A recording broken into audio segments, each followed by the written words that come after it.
Good evening and welcome to Captions. I'm Andre Bohannon, your host, and again, I want to thank you for choosing Captions.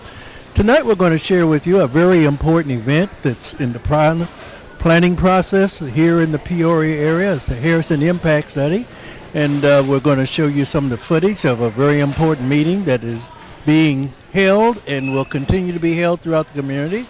And I have a special guest, Councilman Clyde Gully. Clyde, welcome to Captions. Well, good to be here. Well, this is one of many meetings that have been held and is still to be held in the coming months.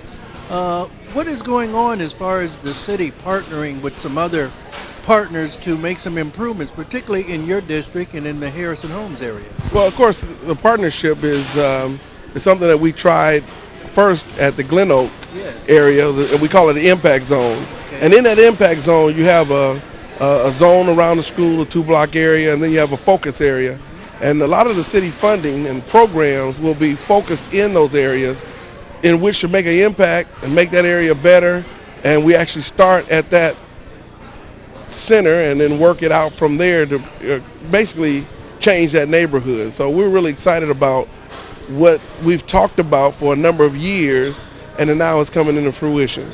Well, I'm so glad to hear that because, as you know, I was the councilman in that district for a while, and during those years from 93 to 97 there was probably more talk than walk. Right. But I'm glad that you're there now to do the walk rather than the talk. Actually we get to complete some things you started.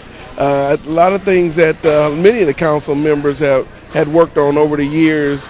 We struggled in trying to get the funding for those visions that we had for our community.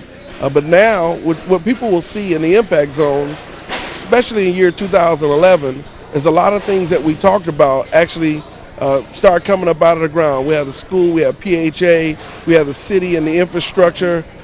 They just did Griswold, completing that, and sod, and the trees going in. I mean, it's just going to be a total change to an area that needed the investment, and we're just excited about what's about to happen. Well, I'm excited, and I know the purpose of the meeting today was to include the most important part of it, and that's the people. Absolutely. As part of the partnership, to get their input, to get their questions, and we're going to show a lot of the presentations that have taken place. And again, I want to compliment you, the City of Peoria, and the rest of the community partners. Please stay tuned and watch a very important event, and hopefully you won't be watching it just on Captions, but you'll be a part of whatever meetings that are held in your area, which you can be a contributor and a partner and give input. Please stay tuned. As Brad said, really what is important here is for the feedback that you can provide to us. Most of the community development programming for the Impact Zone will take place in 2011. So next year. And a lot of that programming will be related to property improvement programs, whether that is roof repair programs or assistance with replacing old furnaces, water heaters, other energy efficiency programs such as that. But we need to get a sense from you what type of assistance and partnerships you want from us. So that's why it's important to participate in this upcoming survey later this year and continue to be part of this process. Some of the programs that we do have available right now in partnership with the fire department, we have smoke detectors and carbon monoxide detectors available that the fire department will install in your home so you know they're being installed in the correct location. That's a free service to residents. It's available for rental and owner-occupied property. I would encourage all of you to take advantage of that program if you don't have smoke detectors or carbon monoxide detectors, or even if the smoke detectors and carbon monoxide detectors that you do have are getting a little up in age, you may want to take advantage of the program to have some new ones put in. So that's a program that's available right now. The applications are right over here. You can fill them out on your way out. We do have funds available right now for emergency assistance for housing repairs, and in particular this would be for electrical or plumbing repairs where your plumbing is just not working anymore, you're electrical system isn't working anymore, and you need assistance to get that fixed. We do have programming available for that. And then finally, the program that we have available, and the turnaround on this is really quick, so you have to act on this right away. We do have some funds available for roof replacement. So if your roof is deteriorated on your house and you need it replaced, we do have a program. We've got the applications over here. These applications, we're going to start taking them back Monday morning. So 2 days from now, Monday morning. It's a first come, first served basis. And I can tell you, we get many more applications than we can serve. So if you are interested in this program, take the application, fill it out, get the paperwork that you need to attach to it, bring it up to our offices, and the address is on there.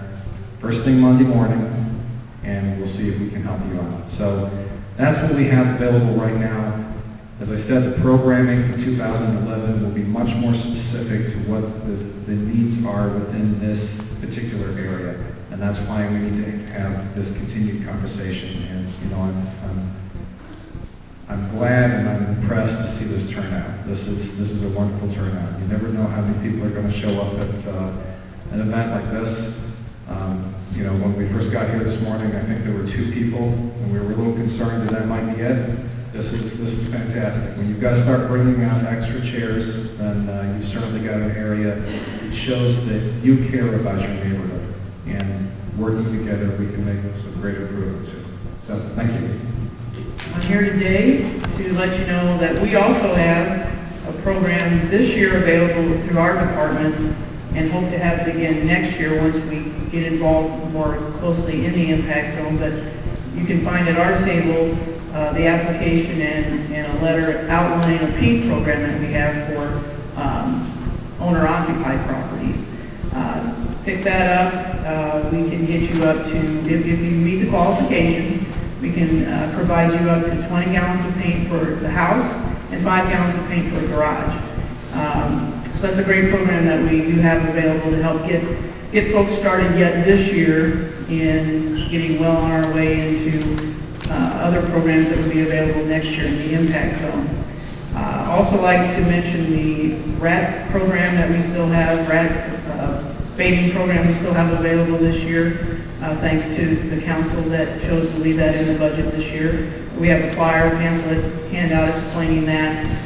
And how that basically works is if you see rats in your neighborhood, if you can identify where the rat burrows are, or just call our office, we'll have an inspector come out, find out why the rats are there. Rats are there for a reason. There's a food source, there's a water source, and so we need to find out what that is, help eliminate that, and then we can have a third-party contracting company or can come out and place bait and help eliminate that problem. We also have a flyer over there discussing how to help be a good neighbor. Just got some basic guideline information for everyone that's important about garbage collection, yard waste collection, some help with tire removal, curfews, and just some basic good neighbor and tenant responsibilities. So our role as code enforcement with the impact zone then will start.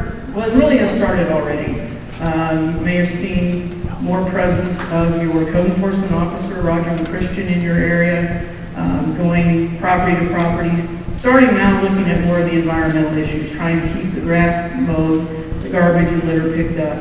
What we'll start doing this fall as we get closer to winter and then follow into next spring,